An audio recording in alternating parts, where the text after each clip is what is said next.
Muy buenos días, hermanos.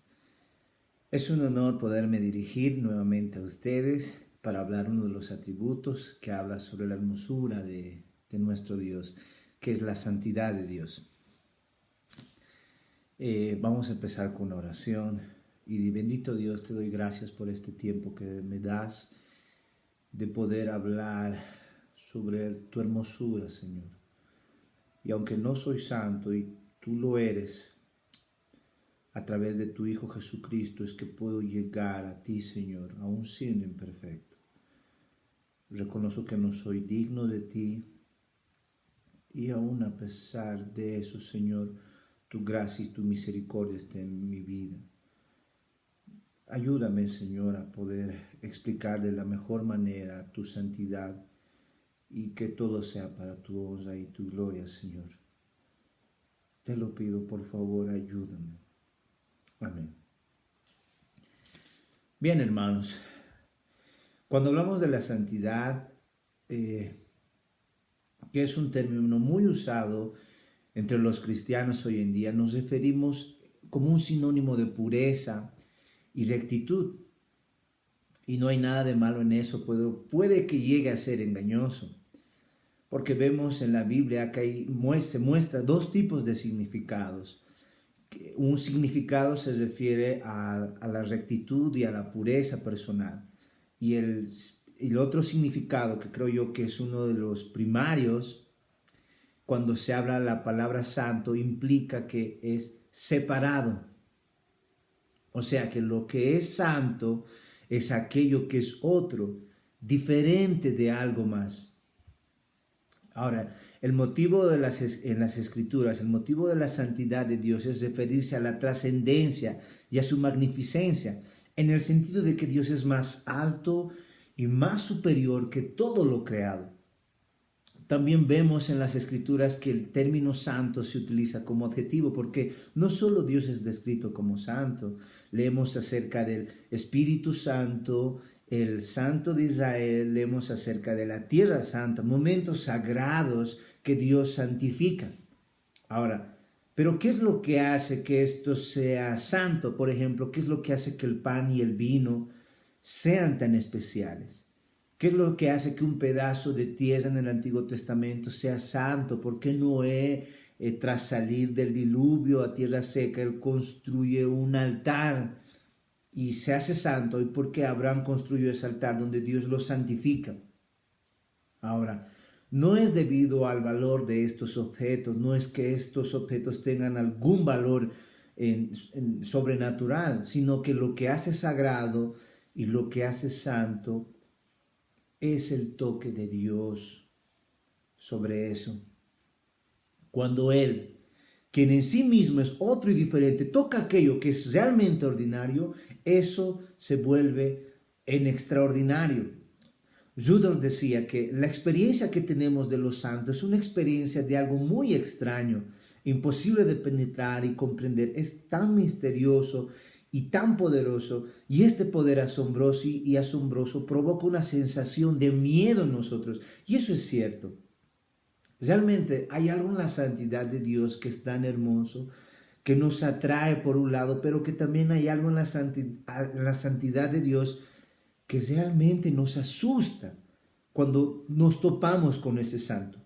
Por un lado nos fascina y por otro lado nos aterroriza. Y eso lo vemos también en la historia de Jesús. Mucha gente se sentía atraída por Jesús, por lo que él era, y había mucha gente que se sentía aterrorizada en presencia de Jesús. ¿Por qué es que se daba esto?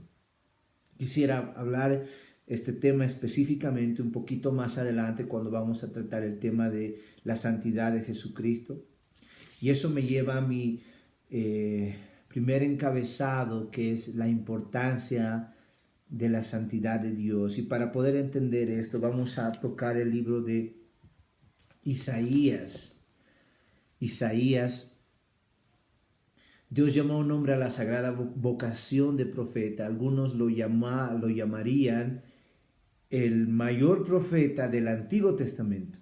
Y el registro de su llamado se encuentra en el libro de Isaías 6.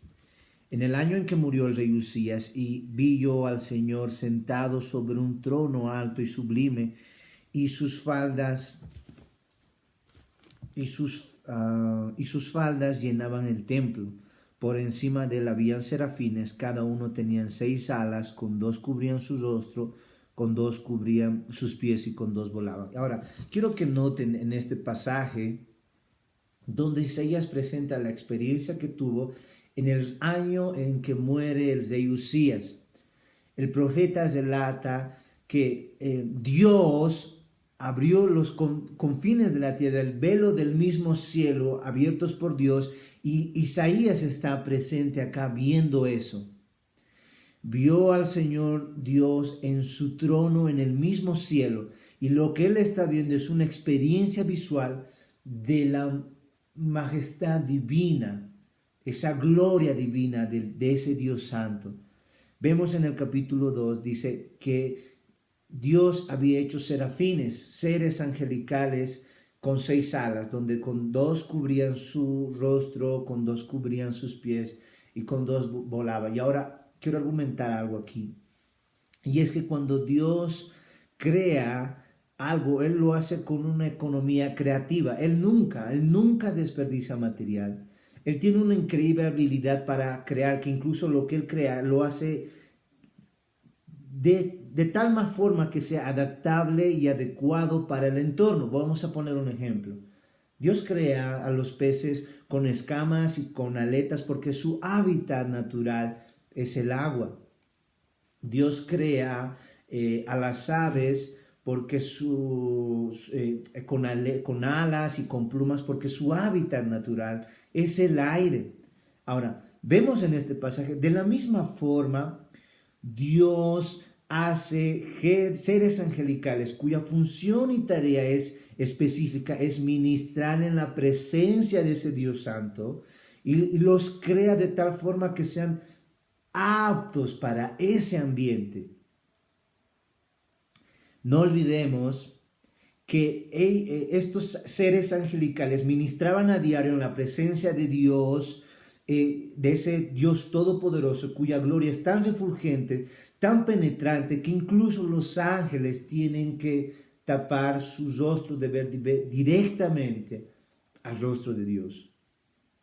Y vemos algo similar a esto en la historia de incluso Moisés, que todo el mundo conoce, cuando está en el monte Sinaí y mandado por Dios para que le diera los mandamientos. Moisés vio cada una de las facetas, cada uno de los milagros que Dios hizo en el Antiguo Testamento, desde la zarza ardiente, desde las plagas que él manda para liberar a su pueblo, desde incluso en el momento que él abre el mar, desde el momento que él incluso hace los milagros sobrenaturales de providencia a su pueblo, dándoles de comer, dándoles de beber. Moisés estuvo presente en cada uno de estos milagros y yo creo que realmente era fascinante. Pero ahora Moisés está en el monte Sinaí y le está diciendo a Dios, Dios, vi todo, ahora déjame ver lo mejor. Dios mío, por favor, déjame ver lo mejor, déjame ver tu rostro. ¿Te das cuenta lo que Moisés le está pidiendo a Dios? Y aunque nadie podía ver a Dios y estar vivo, Dios permite que Moisés pueda ver su espalda. Dios permitió que su gloria pasara. Por una fracción de segundo, Moisés tuvo un vistazo a la gloria indirecta de Dios. Y tras pasar esto, ¿qué pasó? Moisés desciende del monte Sinaí y el pueblo le estaba esperando, él estaba angustiado. El pueblo simplemente va a recibir a Moisés, algunos preocupados, angustiados de qué es lo que estaba pasando y otros felices de ir a recibirle. Cuando en medio del momento ellos van a recibirle, ¡pah!, se tropiezan y empiezan a retroceder, temerosos, se postraron y comenzaron a suplicar diciendo, Moisés, por favor, cubre tu rostro. Cubre tu rostro, Moisés, no podemos soportarlo. El rostro de Moisés estaba brillando con tal resplandor y con tan intensidad que cegaba a la gente. Y lo que el pueblo estaba viendo fue simplemente un reflejo en un rostro humano, producto de un vistazo indirecto de la gloria de ese Dios santo. ¿Te das cuenta lo que está pasando acá? Que incluso los ángeles tienen que cubrir su rostro en presencia de ese santo. Ahora, lo que es realmente importante aquí no es la estructura de los ángeles que vemos en el libro de Isaías. Es hermoso, sí, pero lo importante aquí es el mensaje que los ángeles estaban dando en este pasaje. Vemos en el capítulo 3, dice, y uno al otro daba voces diciendo, Santo, Santo, Santo Jehová de los ejércitos, toda la tierra está llena de su gloria. Elías vio a los ejércitos celestiales sobre el trono de Dios cantando a una sola voz, repitiendo una y otra vez, diciendo, Santo, Santo, Santo es el Señor Todopoderoso. El cielo y la tierra están llenos de su gloria. ¡Wow! Y podemos leer este pasaje una y otra vez y no darnos cuenta de algo. Y es que solo hay un atributo de Dios que se eleva al tercer nivel de repetición. La Biblia no dice que Él es santo o que Él es santo, santo, sino que dice que Él es santo, santo, santo. Solo este atributo se eleva al tercer nivel de repetición. La Biblia no dice 3 veces que Él es misericordioso, misericordioso, misericordioso, que Él tiene amor, amor, amor, que Él tiene ira, ira, ira. No, pero sí dice que Él es santo, santo, santo, porque esta es la dimensión de Dios que absorbe su misma esencia como Dios santo. Versículo 4 y dice, y los quiciales de las puertas se estremecieron con la voz del que clama y la casa se llenó de humo.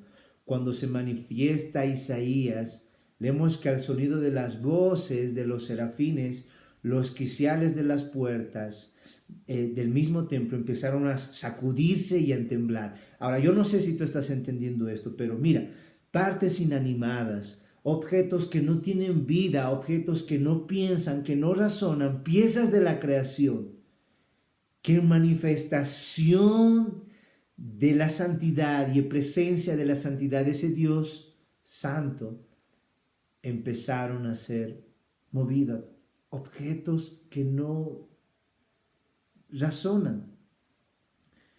Como nosotros, que teniendo uso de razón, siendo imágenes de imagen y semejanza de ese Dios, no podemos reaccionar de la misma manera en presencia de ese Dios santo.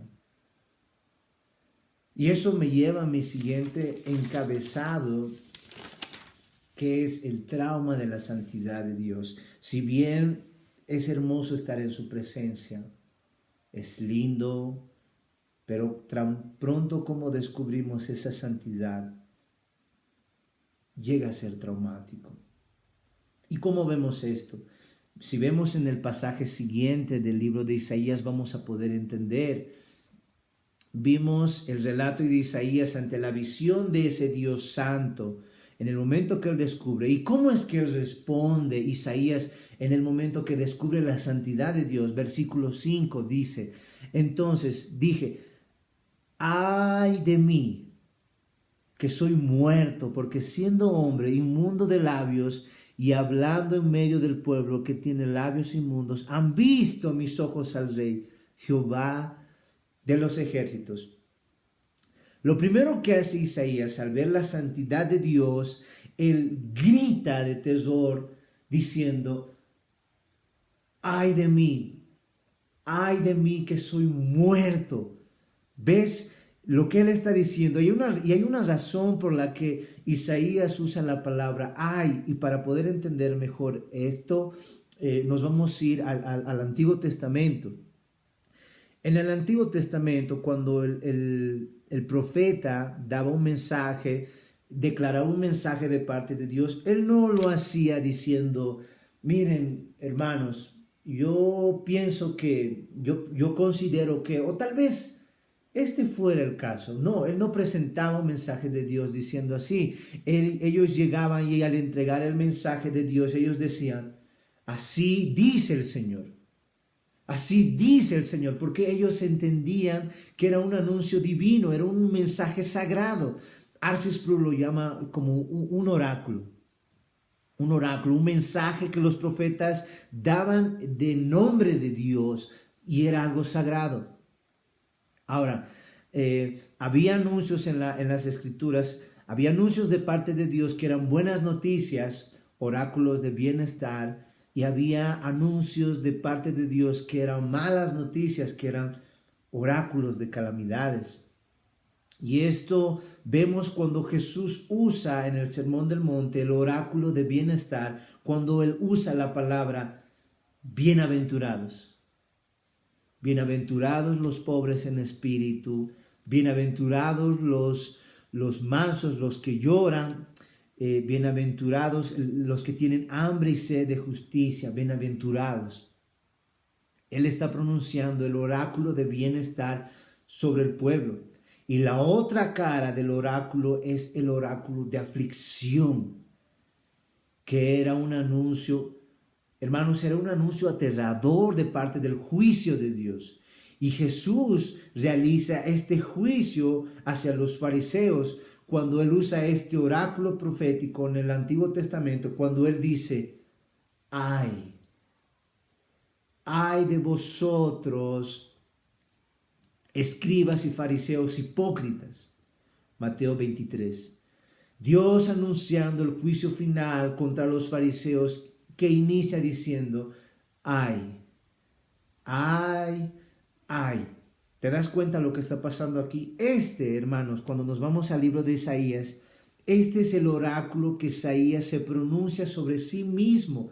Es un oráculo de maldición, es un oráculo en el que se condena a sí mismo diciendo, ay de mí, que soy muerto. Tan pronto como él descubre la santidad, tan pronto como Isaías descubre la santidad, por primera vez él entiende quién es Isaías y quién era Dios.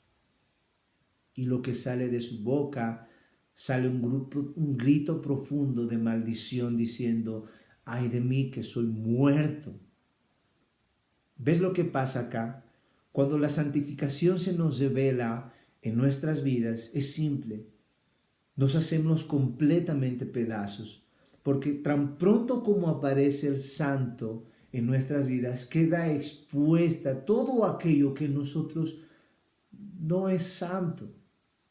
Y de verdad, hermanos, es traumático y es doloroso para algunos, porque si yo hiciera, no hace mucho compartí algo en Facebook, y si yo hiciera un cuestionario en varias personas diciendo, eres perfecto, eres perfecto, eres perfecto, yo sé que el 99%, y hasta ustedes me dirían, no soy perfecto. No soy perfecto. No hay una sola persona que en el planeta pueda afirmarse ser perfecta. Es verdad. No hay ni una sola persona.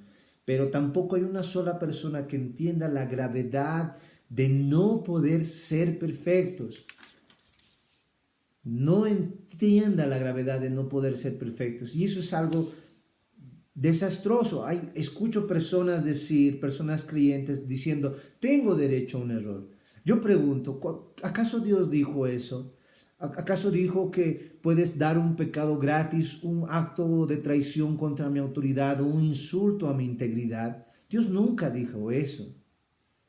Pero lo triste, esto es lo triste y lo trágico es que veo hermanos y cristianos que estamos tan cómodos con nuestra imperfección, diciendo, soy cristiano y no soy perfecto, soy cristiano y alguna vez he mentido, soy cristiano y alguna vez hice esto, soy cristiano pero esto, pareciera ser una excusa y realmente veo que hay personas que realmente están conformes con esa imperfección. Si supieran cuánta repulsión siento a veces dentro de mí, el no poder ser como ese santo, y es traumático, realmente es traumático. pienso en mí y digo, ¿cómo es que pude decir esto, hermano? ¿Cómo es que puedo ser tan egoísta, tan egocéntrico? ¿Cómo es que pude pensar esto? Y empiezo a sentir repulsión de mí mismo. Porque cuando seamos juzgados en el tribunal, no vamos a ser juzgados de quién es más santo que otro, si alguien es más santo que yo, si yo soy más santo que aquel. No, en el tribunal vamos a ser juzgados de acuerdo al estándar de ese Dios santo y soberano. Por eso es que cuando Isaías ve la santidad de Dios pura, pudo comprender lo que él era y lo que no era. Y siguiendo con el pasaje, vemos en el capítulo 6, dice, y voló hacia mí uno de los serafines, teniendo en su mano un carbón encendido, tomando del altar con unas tenazas y tocando con él sobre mi boca, dijo, he aquí que esto tocó tus labios y es quitada tu culpa y limpio tu pecado. Después oí la voz del Señor que decía, ¿a quién enviaré y quién irá por nosotros? Entonces respondí yo, heme aquí, envíame a mí. Hermanos, Dios vio el dolor que estaba sintiendo su profeta Isaías al descubrir esa santidad. Y él lo que hace es, manda a uno de sus serafines y hace una señal, y este serafín se acerca al altar donde los carbones están encendidos y ardían al rojo vivo. Y las brasas estaban tan calientes que incluso la piel del ángel no podía tocar estas brasas. Así que este ángel agarra unas tenazas y con ellas toma un carbón, ese carbón que está ardiendo al rojo vivo, y vuela hacia Isaías, versículo 6, y leemos que colocó este carbón caliente en los labios de Isaías. Ahora, yo no sé si tú estás entendiendo, pero ¿tú tienes idea de cuán sensible pueden ser los labios? ¿Tú tienes idea de cuán hipersensibles son los labios y que alguien venga y te ponga un carbón caliente entre tus labios? Tan pronto como tocó los labios de Isaías este carbón, yo imagino una enorme ampolla entre sus labios y sus labios chisporroteando, no sé, quemando. Y ahora vemos una faceta de Dios que pareciera que Dios está siendo cruel con Isaías, pareciera que Dios lo está castigando. ¿Y es esto lo que realmente está pasando? No. El carbón se utilizó para cauterizar sus labios, para purificarlos, sanarlos, a fin de prepararlos para el mensaje que el santo iba a dar. Y leemos en el capítulo 7 que Dios le dice a Isaías, tu culpa, tus pecados, Isaías, han sido perdonados. Y mientras Isaías está intentando lidiar con eso, Dios vuelve a decir, ahora, ¿a quién enviaré? ¿Y quién irá por nosotros? Y luego de que Isaías se maldice a sí mismo, él dice, heme aquí, Señor, envíame a mí. ¿Te das cuenta cuán doloroso es el arrepentimiento? Solo una persona que realmente se ha arrepentido de manera muy sincera y al entrar en presencia de ese Dios santo llega a ser doloroso, realmente doloroso. Pero Él está listo para perdonar y limpiar nuestros pecados y enviarnos como Isaías. Y cuando leo esta parte del trauma, y como decía, si bien es tan hermoso estar en su presencia, pero al mismo tiempo es traumático estar en presencia de ese Dios santo y no poder ser como ese santo exigiendo sus demandas a su perfección divina. Me acuerda a este gran ícono de la Reforma que es Lutero, que era considerado un loco, era considerado un demente, y hay muchas razones por las que se le consideraba así, pero una de esas, y el motivo por la cual muchos veían como loco a Lutero, era que en el tiempo en el que él estaba en el sacerdocio, cada sacerdote, en el monasterio, Cada sacerdote tenía la obligación de ir y confesarse con su padre confesor, como lo vemos en la Iglesia Católica. Él se acercaba al padre, al cura, y decía: Padre, he pecado. Y Lutero empezaba a exponer todos los pecados que había cometido en las últimas 24 horas. Vemos aquí Lutero dando cada uno de sus pecados, no nada más grandes, sino todos los pecados a detalles, todos. Y él no se quedaba nada más por 5, 10, 15 o media hora, como acostumbramos incluso a orar algunos. Él estaba junto al Padre durante 2, 3, incluso hasta 4 horas. Él estaba confesando minuciosamente cada uno de sus pecados ante el Padre Confesor. Y esto ya era molestoso para sus superiores en el monasterio.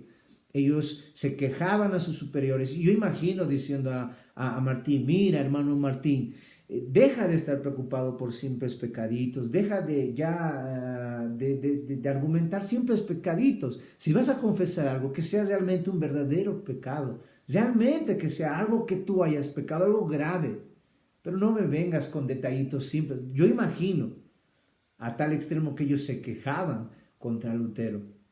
Y miren, no nada más era un día, esto estamos hablando de un día. Cada día era lo mismo, cada primer día, segundo día, tercer día de la semana, Lutero tenía que confesarse, estando las 3, 4 horas. Ahora, y más tarde, lo interesante de Lutero es que él confiesa que en el momento que él salía del confesionario, donde el padre tal vez le diría: bien, bien, Lutero, haz 10 Ave Marías, 10 Padre Nuestros, qué sé yo, terminaba, y él terminaba diciendo: tus pecados te son perdonados. Tan pronto como el padre decía eso, una paz y una tranquilidad venía sobre Lutero. Y más tarde él confiesa diciendo que al momento de ir a su celda con esa paz y esa tranquilidad, de pronto él se acordaba de un pecado que se le había olvidado confesar. ¡Wow! Él se olvidaba, y en ese instante, tan pronto como sentía paz y tan pronto como recordaba aquello que se había olvidado confesar, toda esa paz se iba instantáneamente. ¿Ves lo que está pasando aquí? Lutero miraba la ley de Dios como la plenitud de la perfección y se analizaba a sí mismo a la luz de la santidad de ese Dios santo, y cuando él miraba eso, él simplemente no podía soportarlo. Miraba el estándar del carácter de Dios, de su justicia, así como a veces nosotros miramos y nos miramos a nosotros mismos tan horribles, porque realmente no podemos llegar a esa plenitud, a esa perfección total de ese Dios santo, y simplemente nos desmoralizamos. Y eso es lo que pasó con Lutero, que después de un tiempo él comenzara a odiar toda la idea de la justicia de Dios. ¿Y qué pasó?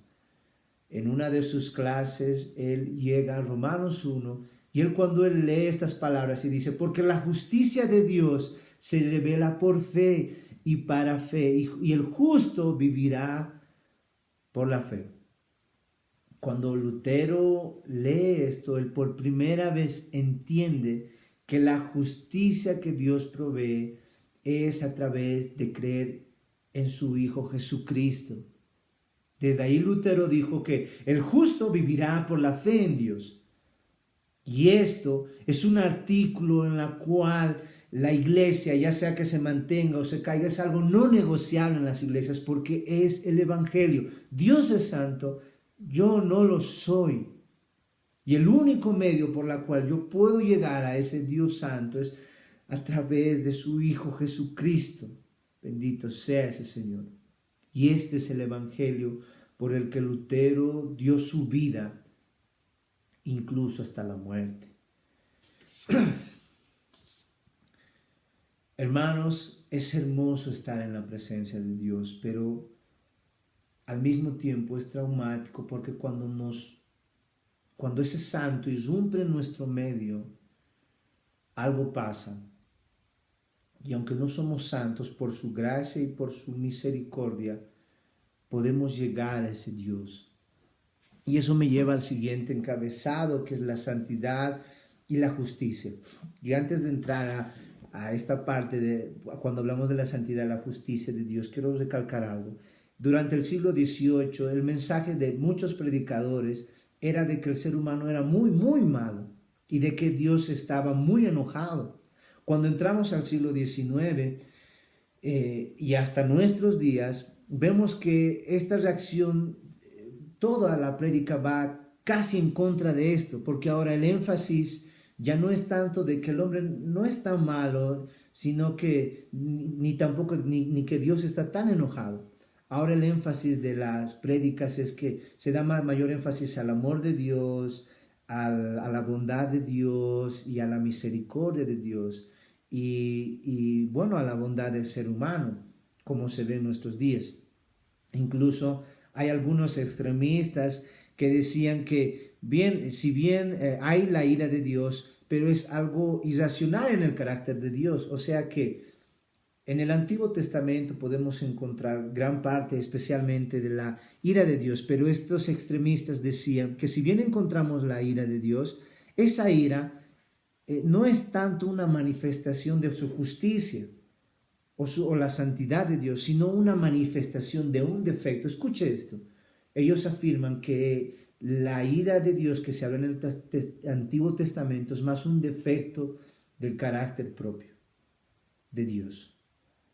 Y hay muchos pasajes que contradicen eso, y aunque hay varios, voy a mencionar algunos que podemos ver en las Escrituras, y eso es en el libro de Levíticos. Creo que todo el mundo conoce el pecado de Nadab y Abiú. Nadab y Abiú, hijos de Aarón, tomaron cada uno su incensario y pusieron en ellos fuego sobre el cual pusieron incienso. Y ofrecieron delante de Jehová fuego extraño que él nunca les mandó. Y salió fuego delante de Jehová y los quemó y murieron delante de Jehová. Aquí vemos una manifestación de la ira de Dios. Y cuando leo este pasaje, la primera persona que se me viene a la mente es Aarón. Leemos que aquí están los sacerdotes, hijos de Aarón, que hacen algo y exactamente no sabemos qué es lo que hacen. Solo sé que era algo que Dios no mandó que hicieran. Pero fueron al altar queriendo experimentar algo nuevo, como todo joven a su edad.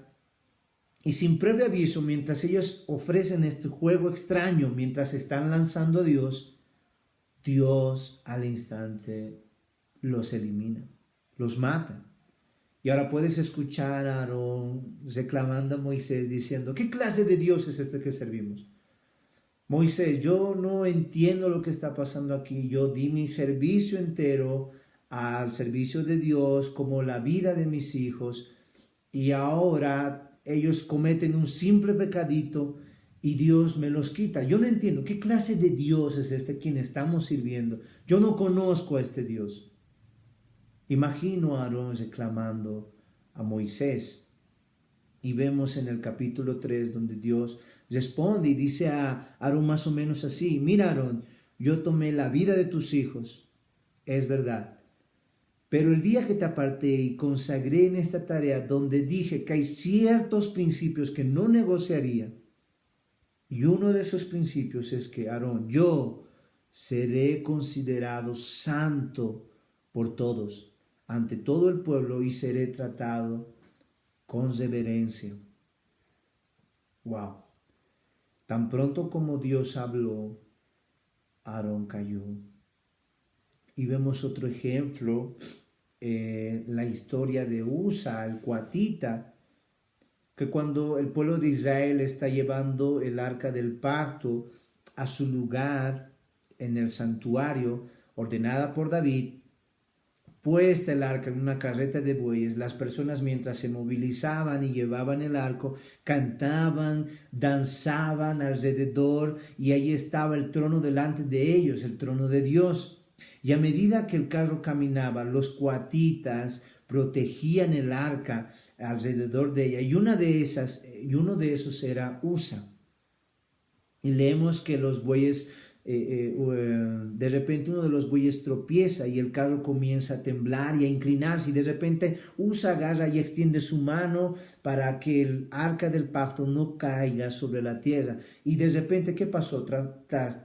En el momento que Usa extiende su mano, ¿será que Dios agarra y dice: oh Usa, qué bien que has hecho esto? Usa, gracias por no dejar caer el arca del pacto sobre el barro. ¿Será que Dios dijo eso? No. Tan pronto como Usa extendió su mano, Dios lo aniquiló. Así nada más. Y uno se pregunta: ¿qué clase de Dios es este? Un rato. ¿Qué acaso la intención de Usa no era buena? ¿Qué acaso la intención noble que estaba haciendo Usa no era razonable y entendible? Suena así. Suena así, pero si entendemos mejor en el Antiguo Testamento, cuando Dios eligió las 12 tribus, dio una tarea específica a cada tribu.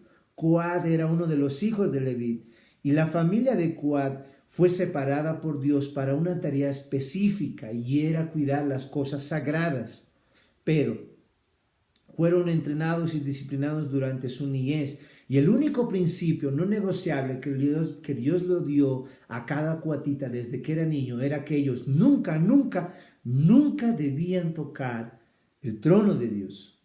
Nunca. Porque el día que ellos hicieran eso, ellos iban a perecer. Y bueno, aún así es probable que sigamos diciendo: pero ¿qué no lo que él estaba haciendo no era bueno? La intención no era buena. Y es que no estamos entendiendo con exactitud el pecado de Usa. Lo que Usa hizo mal es que él supuso que sus manos estaban menos contaminadas que la tierra. Y mire, no hay nada profano en que la tierra toque el trono de Dios. ¿Por qué? Porque al final de cuentas la tierra estaba en el suelo haciendo lo que Dios le mandó hacer, que era ser tierra. Convertirse en polvo, ser barro y mezclarse con el agua. La tierra obedece las leyes de Dios, no nada más un día, sino cada día de su vida, haciendo exactamente lo que Dios le mandó hacer. Y no hay nada de profano en eso, no hay nada de profano en la tierra. En cambio, fue la mano del hombre lo que encendió la ira de Dios, y él dijo: no la quiero aquí, no la quiero en mi trono. Usa violó esa ley y Dios lo mató. ¿Entiendes lo que está pasando? Y es aquí donde los teólogos actuales dicen: ¿cuán primitivo y cuán sanguinario puede ser este Dios? Yo no conozco a este Dios.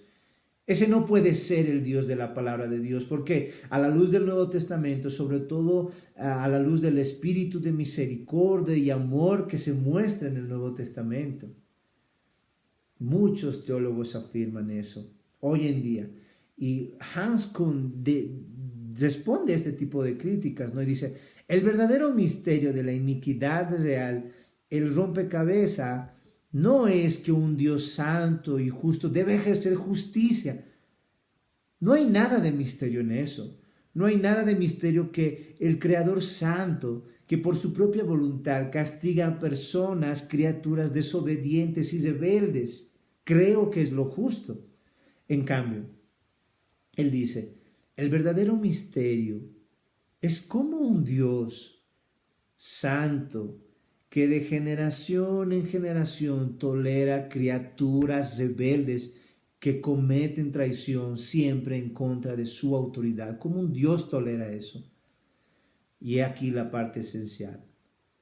Pero lo que Dios hizo, en lugar de destruir a la humanidad, en el momento que el hombre se rebela contra la autoridad de Dios, en el momento que él se revela, en vez de Dios eliminar al hombre, él se adelantó y extendió su misericordia. Bendito sea el Señor. En lugar de derramar su justicia, él derramó su gracia. Y cuando leo este pasaje, yo simplemente me acuerdo todas las injusticias que he recibido en mi vida, en el sentido de que en muchas ocasiones he dado motivos para que mi madre me castigara en gran manera.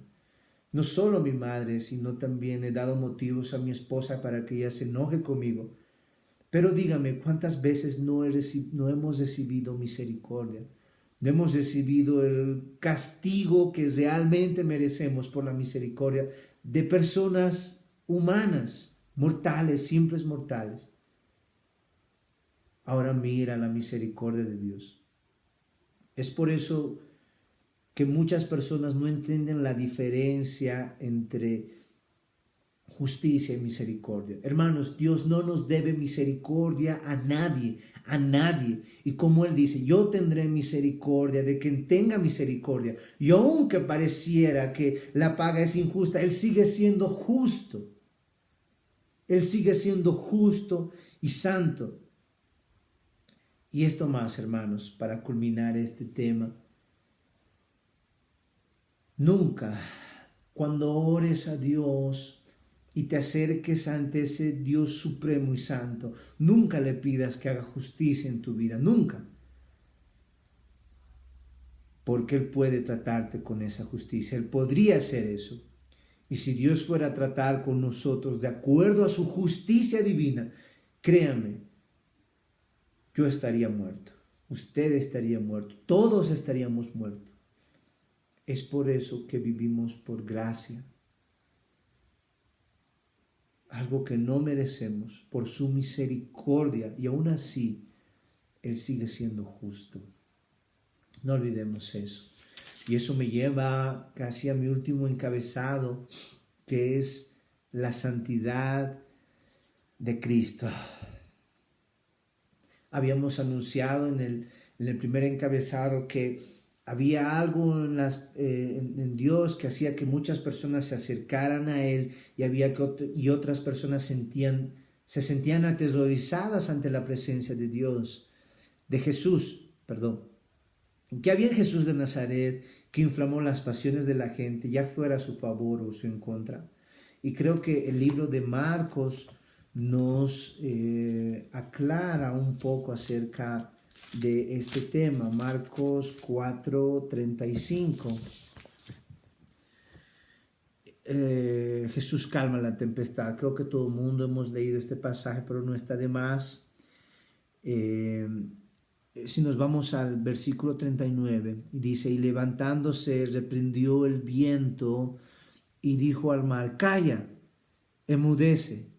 Y cesó el viento y se hizo grande bonanza. Todo el mundo hemos escuchado acerca de esta historia en el libro de Marcos 4, del 35 al 38. Aquí estaban los pescadores experimentando. Ellos habían navegado en este lago no nada más una vez, sino reiteradas ocasiones. Y en esta se lanza una gran tempestad violenta en medio de la noche y las olas agitaban una y otra vez cada segundo, poniendo en riesgo incluso el barco. Y ahora la vida de los discípulos y de los pescadores estaban en peligro. Y ellos estaban aterrorizados ante esta amenaza de la naturaleza. ¿Y qué hace Jesús? Leemos que Jesús está durmiendo en un momento trágico. Y hay algo interesante que la Biblia dice, y es que los discípulos tenían miedo. Y yo sé, no hay nada de fascinante de leer y decir que ellos tenían miedo. Es natural ante una catástrofe que estaba ocurriendo con la naturaleza. Yo mismo estaría así si estuviera en algún caso, un avión, y alguien diría, nos estrellamos. Inmediatamente temería por mi vida. Es natural, pero ahora, aquí vemos a los discípulos ante la gran tempestad y ahora ellos acuden a su líder y van a la parte trasera a despertarlo a Jesús diciendo, maestro, maestro, haz algo o moriremos.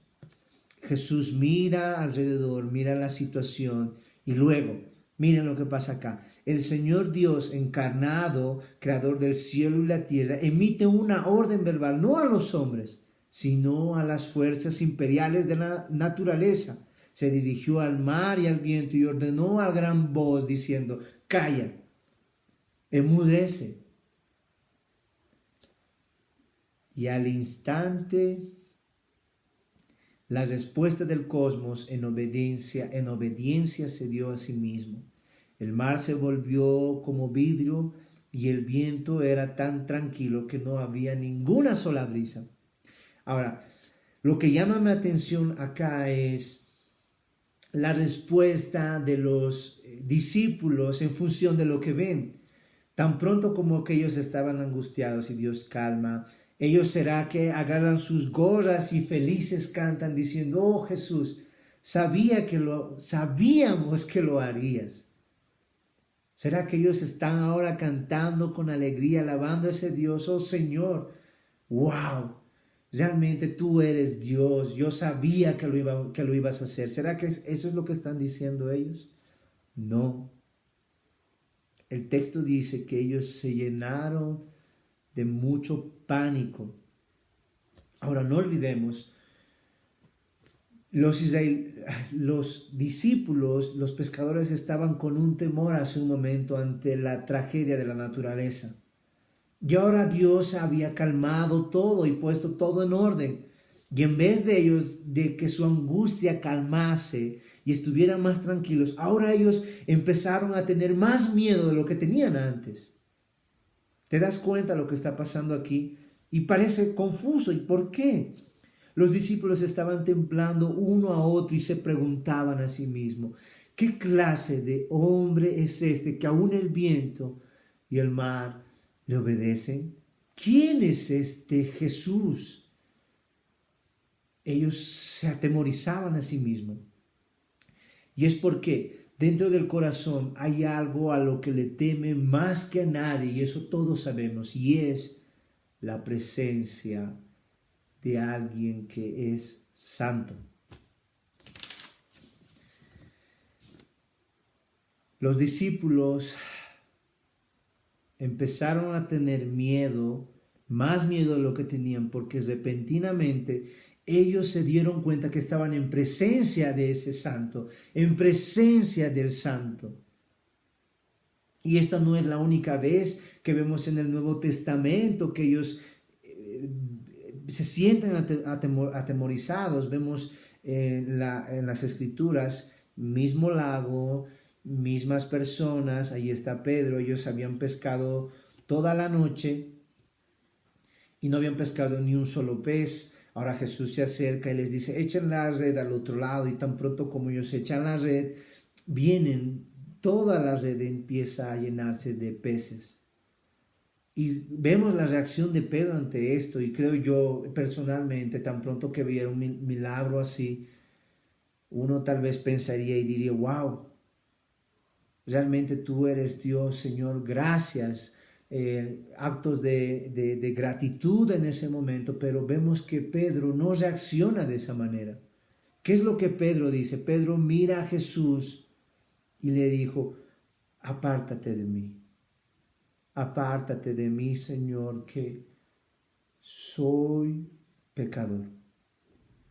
Pedro está diciendo, Jesús, vete, no puedo soportarlo. ¿Ven lo que está pasando acá? ¿Ven lo que pasa cuando ese santo irrumpe en nuestro medio? Inmediatamente nos incomodamos porque somos conscientes de nuestra falta de santidad en comparación de ese santo y queremos que esa persona simplemente se aleje.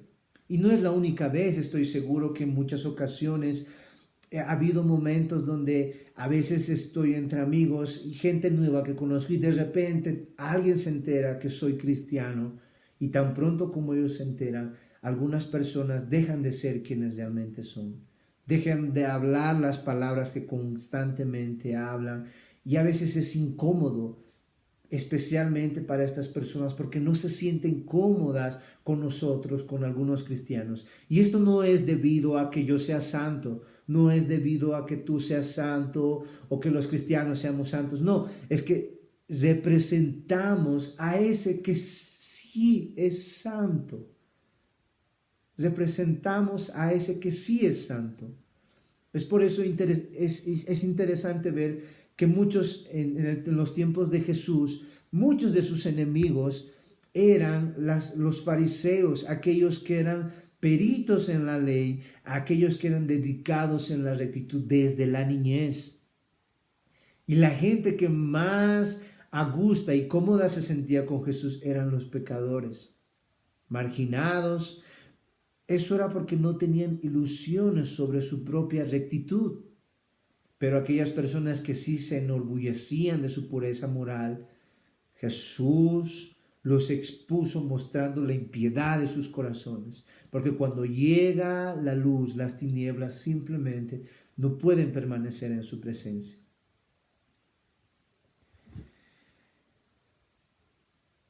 R.C. Sproul dice: el secreto que el cristiano lleva a todas partes con él es el conocimiento de que el único lugar donde realmente podemos ser vulnerables, estar cómodos, estar desnudos sin temor, es en la presencia de Cristo. Tenemos que entender que a pesar de tener miedo a lo santo, porque no somos santos como ese santo demanda, en Cristo somos bien recibidos. Lutero decía: Dios es santo, yo no lo soy, no lo soy.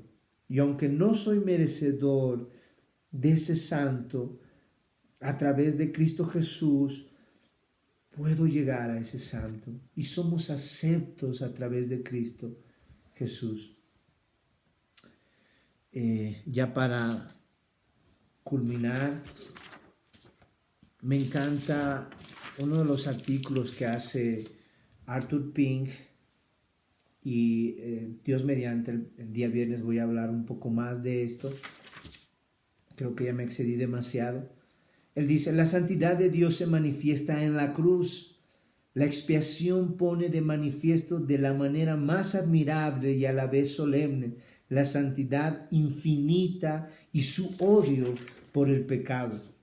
Cuando los juicios de Dios que se han vertido sobre el mundo impío, la llama ardiente de la conciencia pecadora, la sentencia irrevocable dictada contra los demonios rebeldes, todo eso no demuestra tan palpablemente el odio de Dios hacia el pecado, sino la ira del Padre puesta y desatada sobre su Hijo Jesucristo. ¡Wow!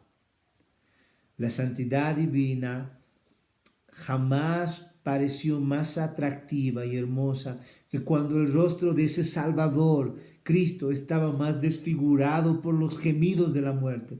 Él mismo declara en el Salmos 22, cuando Dios esconde su rostro sonriente y le da un cuchillo afilado en el corazón de Cristo, haciendo exclamar, diciendo en el Salmo 22, Dios mío, Dios mío, Dios mío, ¿por qué me has desamparado? ¿Por qué me has abandonado?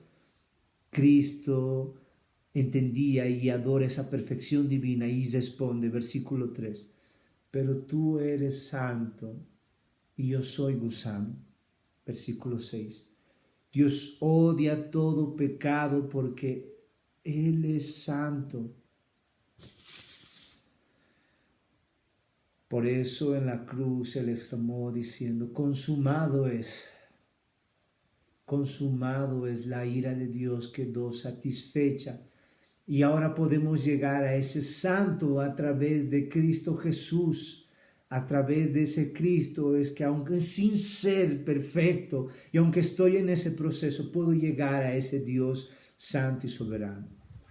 Y Señor, te doy gracias por tu infinita misericordia, Señor. Quiero resaltar tu misericordia porque realmente, Señor, si no fuera tu misericordia, yo estaría eliminado ahora.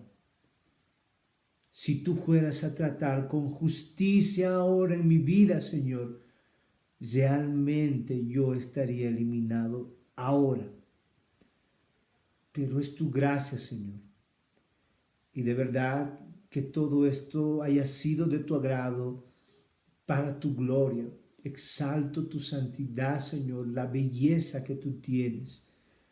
Gracias por ese evangelio, Señor. Amén.